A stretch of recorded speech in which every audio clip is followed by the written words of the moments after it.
Hello there, AT&T employees, and welcome. Thank you so much for joining us today. I'm Sam, and I'll be moderating this presentation, so I will be behind the scenes. If you find you have any questions while the presenter is speaking, please feel free to ask away, and I will be fielding those questions to one of our AT&T focused financial advisors to answer with you either through phone or email after the presentation has ended.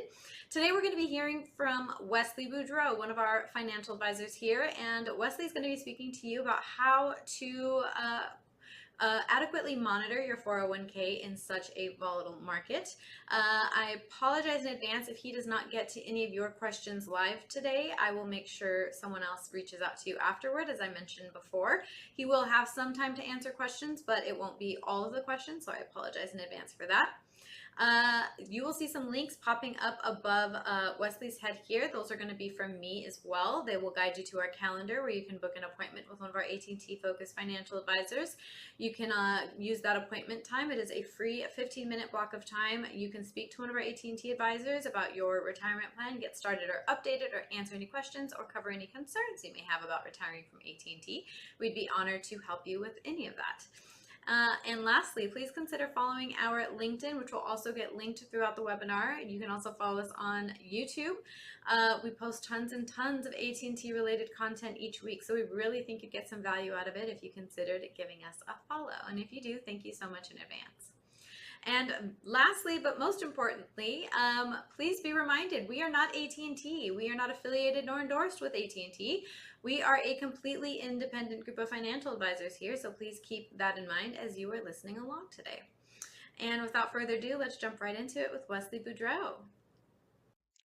All right, thank you very much for that introduction, Samantha. And like she said, today we're going to be talking about 401ks. We'll go over some different items like preparing for retirement, different options you have in your 401k as far as investment strategies, how to access some potential income if you need that, different income strategies in 401ks and outside of 401ks, managing your retirement accounts, different options you have there. We'll also talk about running a cash flow analysis and preparing for your potential retirement and what it means to go through there. My name's again Wesley Boudreau, one of the SVP financial advisors here with Wealth Enhancement Group. We'll talk a little about who Wealth Enhancement Group is in just a moment, but myself and a lot of the other the retirement group advisors have been working extensively with corporate employees, helping them retire and transition to retirement for the last 10, 15, even 30 years with the retirement group. But last year, we actually merged or got acquired by Wealth Enhancement Group, a much larger registered investment advisory firm, still an independent investment advisory firm. So provides all the same options we had before with the retirement group, but actually has a lot more resources that are in-house that we maybe had to refer out before. Very simply put, any financial question you have, run it through us. We can help you with pretty much anything. You'll see on the screen there, I'll kind of take a zoom in here real quickly. Oop. And you can look at the fact that there's a lot of different options we can help you out with: investment management, financial planning, tax strategies, retirement income planning, estate planning, insurance and risk management, 401k strategies, all kinds of different things. And a lot of that we provided with you, or excuse me, for you at the retirement group. But some of those, like the estate planning, we may have had to refer out to an estate attorney. For tax planning, you may have had to refer out to your CPA, but we can do all that in-house now. So that's definitely one of the benefits with Wealth Enhancement Group. Again, one of the largest RIAs out there. Again, that's a registered investment advisory firm. A little bit over $100 billion under management. One of the top five RIA firms out there, according to the Forbes list in both 2023 and 2024. Through the Barron's list and one of the top through Forbes, accolades through USA Today, and many other different financial news sources out there as well.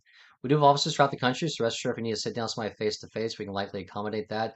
And surprisingly enough, one of the key things you need to be aware of is we've got over a 97% retention rate, which is pretty strong for having over 75,000 households. What that means is once we acquire you as a client, we tend to keep you as a client because of the services that we do provide. So any questions you have in there, don't hesitate to circle in, and we'll be happy to go through it with you. One of the things we do provide, again, this is through Wealth Enhancement Group and the Retirement Group, our weekly webinars like this.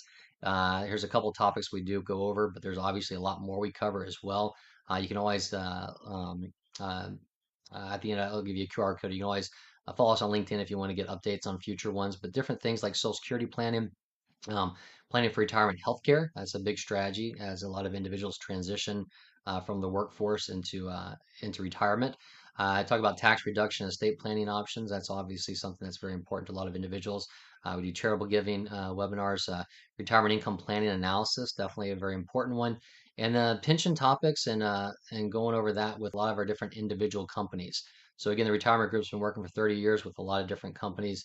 A lot of our advisors have a deep understanding of your specific benefits plans, so it allows us to dig into your specific plans, help you understand the pension, the 401k, healthcare, retiree medical benefits, things like that. Now, as you transition to retirement, what's going to look like? What are your actual income sources? We talked about that budget before, but we need to make sure that we've got at least a essential expenses met by something that's semi-guaranteed or we know is coming through. Social Security is one that we're obviously going to be receiving. I know some of you may have some concerns about that, but the solvency is probably better than what you think. As far as savings and investments, that's something that you and I are going to have to save on our own in order to supplement Social Security and get that put out there. On the right-hand side are some different alternatives that you may have. If you're lucky enough to have a pension plan, there are not too many companies with those anymore. We do still work with some companies that have pension plans. So there's different options you have on there, whether you take the income as an annuity or whether you roll it over into an IRA for a lump sum distribution. You may also find yourself working. You may have a shortfall and you have to work part-time to supplement your income, maybe until Social Security kicks in or something like that. Or maybe you're just bored and you want to actually continue to work and do something to occupy your time. Excuse me. But ultimately speaking, as you transition from working to retirement, the biggest thing to understand is your budget. You need to be vigilant about making sure that you understand your budget and it's accurate. I can't tell you how many times I've seen individuals go through the process, kind of tell us one thing and actually spend more, and that's where retirement plans can fail. At the end of the day, we're here to manage your account for you, help you understand that budget, help you implement it. But if you start taking out more than what you planned on, we're here to police you and let you know how it can affect you. But at the end of the day, you can keep calling up and keep taking out as much as you want. So be very careful about that. You could have somebody who's got $5 million versus somebody who's got $500,000. I might say the guy with 500,000 might be richer because they're living well within their means. So again, be very, very careful about that and give us a call. We can kind of run through and help you there. Now, as you transition to retirement, there's various different income options you might see, and usually there's not a one size fits all. It may be a combination of some of these approaches work with you. Some of these may be available through your 401k. Some may be available if you roll over to an IRA. Some may be available through your pension plan. So different items we'll go through, like annuities, which is going to be an income stream. Dividend stocks, where you can live off the dividends potentially from different individual stocks. There's more risk there, obviously. Interest from fixed income, whether it be bonds or CDs. Portfolio diversification. This is where most advisory firms, including Wealth Enhancement Group, set the core accounts up. That's based upon diversification between different investment strategies. And there's also managed payout mutual funds. These are a little bit newer. They are in some 401ks, not all of them. We don't use them, but we'll kind of talk a little bit about that for you as well. So getting into the annuity option. So the annuity option essentially, think about like a pension or a Social Security. It's going to give you a steady income stream for the rest of your life. There may be different variations as far as whether it's just your life, whether it's got a period certain on it, whether it's joint and survivor, so it's covering you and a spouse, whether there's an inflation adjustment to it. But generally speaking, there's different types of annuities. There's the immediate where you say, hey, I want to turn this income on immediately. You can defer it. So maybe you retire, but you've got maybe you want to defer turning your income on until a couple years down the road, or maybe you want to grow it more. There could be fixed, where you just get a fixed payment like a CD, or there could be variable, or it should be a fixed index or fixed. There can also be variable, where you've actually got variable investments where you can increase that potential annuity, but there are more fees associated with that. We'll talk about that in just a moment.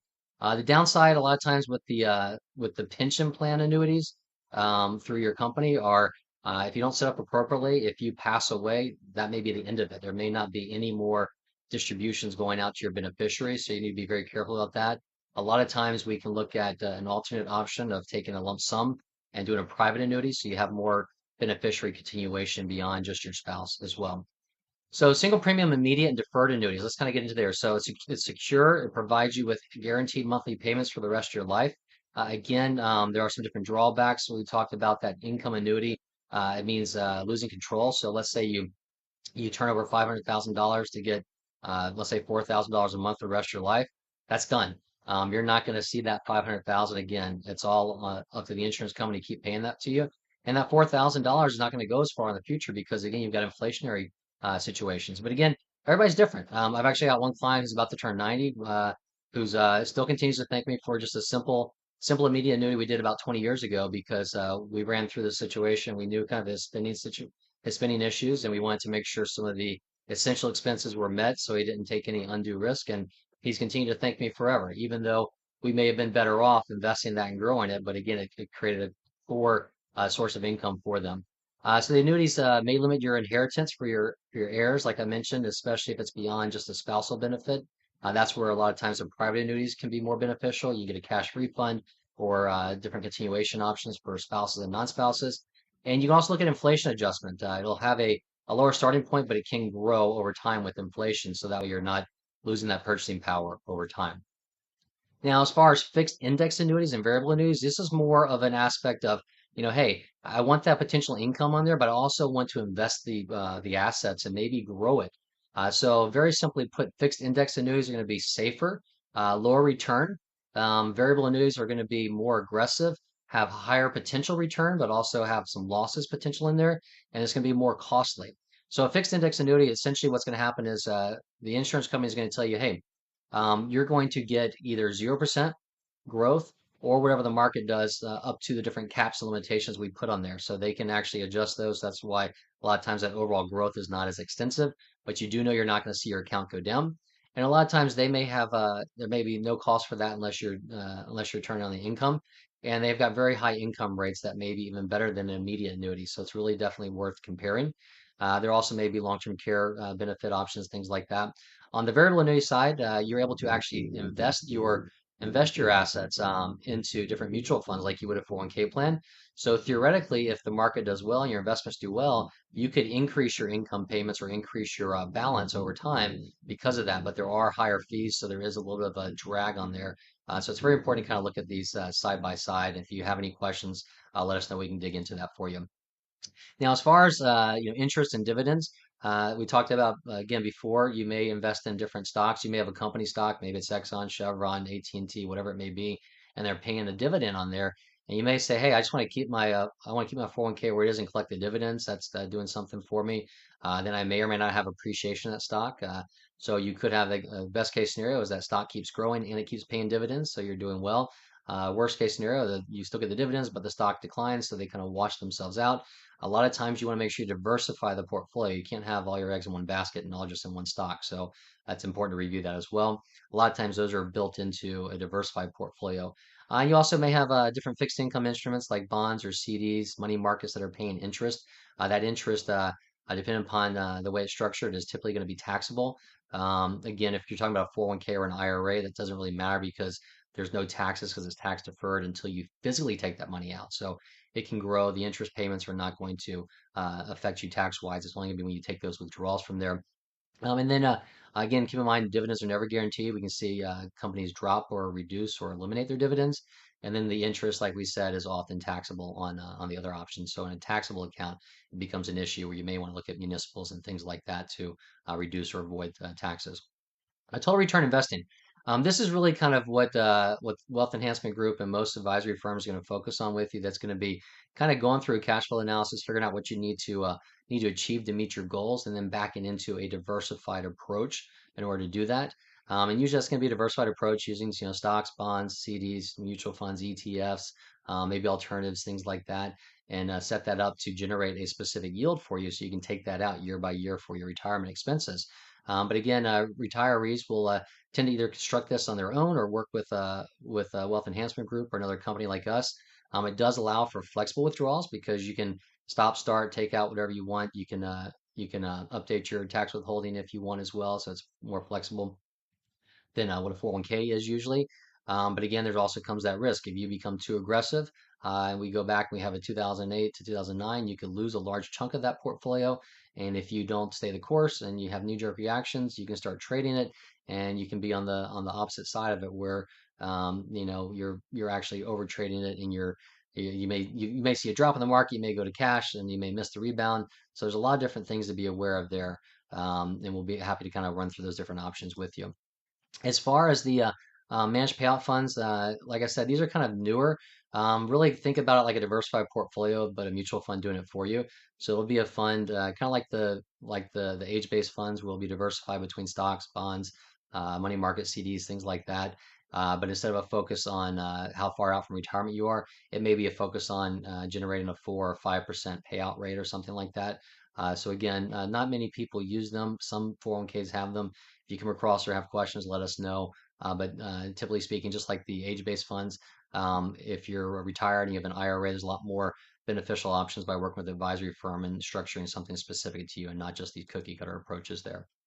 And so let's go through kind of a, excuse me, like a quick example. Again, as just an example. Everybody's different and unique. So what we do is at Wealth Enhancement Group, we're not a cookie cutter firm where everybody goes on the same approach. Our job is to run through a cash flow analysis or financial plan back into what you're trying to achieve, kind of figure out your risk tolerance, figure out what risk you're willing to take, and match those up and try and achieve that with as low risk as possible. Or if you're focused on more growth, we can focus on something more growth. We may split the strategies. We may have a strategy that's going to be focused on your retirement income, another that's focused on your legacy building. So again, all these are different. But let's take a look at this example. Let's assume a married couple, 65 years old, for simplicity. They've got a desired monthly income. They need about $6,000 a month, so 72,000 a year. They're lucky enough to both have Social Security covering about half of that, so about $3,000 a month, which means they have a gap about 3,000. They've got an IRA for about $1 million. So the question is, okay, how do we take that $1 million IRA? How we fill that gap of 3,000 a month? Really not that hard. So 3,000 a month, that's 36,000 a year. So that's really just a 3.6% withdrawal rate, which most places you talk to are always going to say, 4% or lower is going to be sustainable for perpetuity or at least 30 plus years. A lot of times with proper management, that withdrawal rate can be higher. So these individuals might have the luxury to be as flexible as they want. They can be more conservative. You can go out there and get money markets paying over 4% right now, or they might want to be a little more aggressive, or they might want to compartmentalize things. So let's look at an example of them maybe compartmentalizing things. So maybe this specific couple says, hey, look, we know we want to potentially grow this money for our children, but at the same time, we want to make sure we're protected. And when we talk about that 6,000 of spending, most of it's going to be essential expenses. Maybe $5,000 of that's essential expenses. So they say, look, Wesley, we don't want fluctuation. We just want to make sure that our immediate needs are met, and that essential expenses are always going to be there no matter what happens with the market. So we may look at some options. They may say, okay, well, let's supplement that Social Security. Let's put another $2,000 of income in our pockets. So we've got 5,000 guaranteed no matter what. They may decide to look at an immediate annuity between the two of them that pays joint for life, about 2,000 a month. That may cost them about $360,000. So we may say, okay, well, let's go ahead and diversify the rest, but let's leave something in higher interest money markets to cover the short-term needs. So maybe they leave $40,000 for simplicity purposes here. That's a little bit over 3 years worth of that $1,000 a month income that they could take out. So they know no matter what's happened with the market, the next 3 years are pretty stable for them. So that extra 600,000, they may diversify in a 50-50, 60-40, 40-60, some sort of allocation. And that's going to be geared more towards growing and replenishing that 40,000 that comes out year over year. And it's also going to be there for inflation hedge and to grow their legacy for their beneficiaries, or maybe they want to beef up their retirement spending and stuff as well. So again, just a quick example gives you a good idea of an overview. But again, everybody's unique and different in this case. So whenever you decide to access your 401k, there's likely going to be taxes unless you put everything in there after tax, which I don't think I've ever in 20 plus years come across somebody that did that. So what's going to happen is qualified distributions are going to be taxed as ordinary income. And depending upon how old you are, if you're under 59 and a half, they could be actually, there could be a 10% penalty on top of that. So you need to be very careful and aware of that.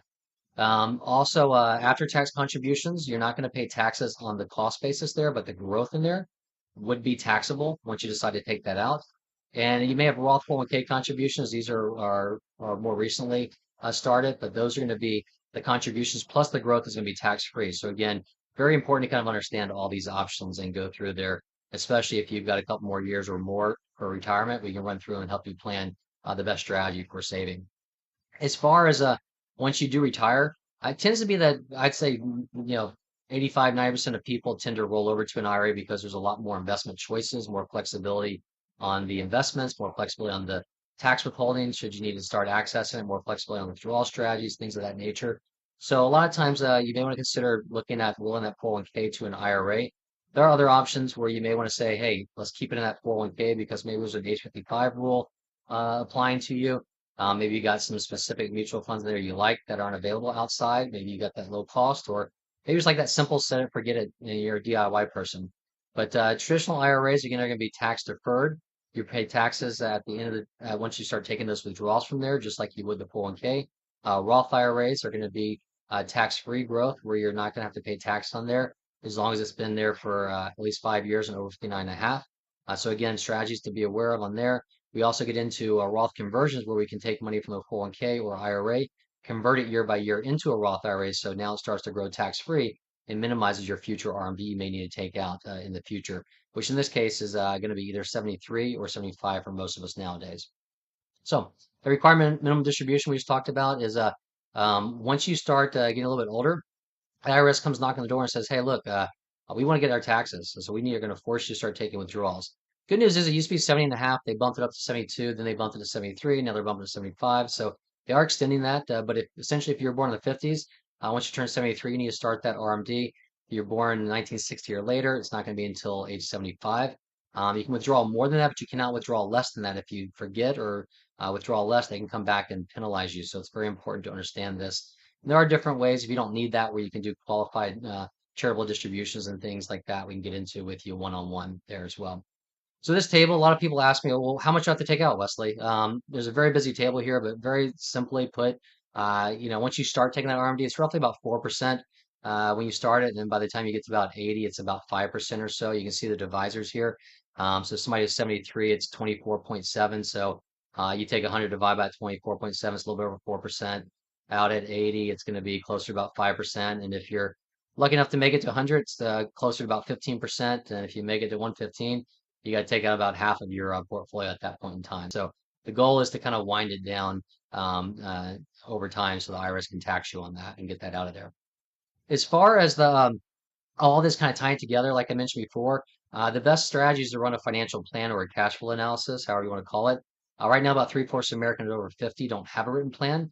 So if you can spend about 10 minutes with us gathering some data, and it may be more intensive if you want to dig into the budget, but give us about a couple days or so. We'll put together a detailed financial plan, run through that with you, and let you know where you stand, let you know if you're on track to retire when you want to. Should you make adjustments? Should you spend less? Do you need to work longer? Could you go earlier?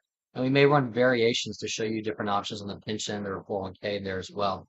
I don't know if you guys can hear it, but it is pouring. So why the retirement group? Like I mentioned before, the retirement group for the last 30 years has been working with Fortune 500 companies to help them transition into retirement.